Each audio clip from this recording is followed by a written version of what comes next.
morning guys. Tara kape. Okay, for today's morning video, gusto kong i-share sa inyo ang latest development about the addition of new digital banks this 2026.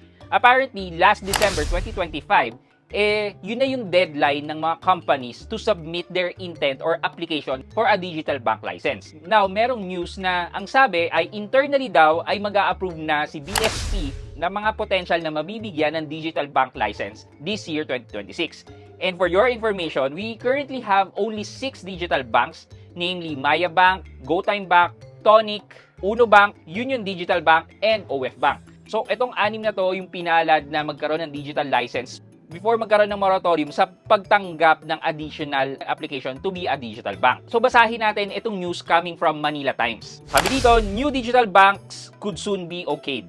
The Bangko Sentral ng Pilipinas is still in the process of evaluating applications for new digital bank license, but the list could be finalized this quarter, a senior official said.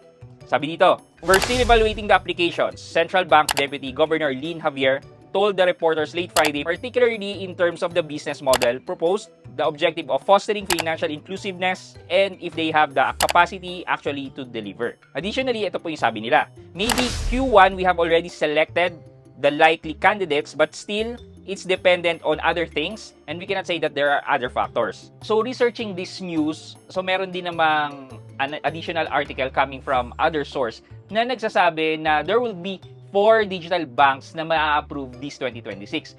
That will give us 10 digital banks na pagpipilian na. What's more interesting dito is that itong paghahanap nila ng mga bagong digital banks na bibigyan nila ng license is to make sure na yung offer nila ay kailangan mas improve at hindi yung kamukha lang ng existing na offering ng mga digital banks natin.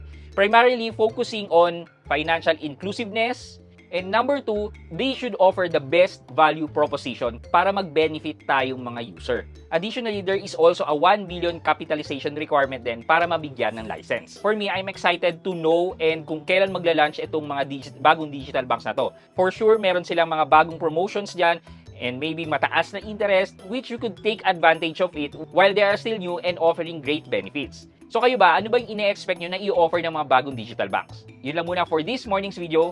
Good morning sa inyo.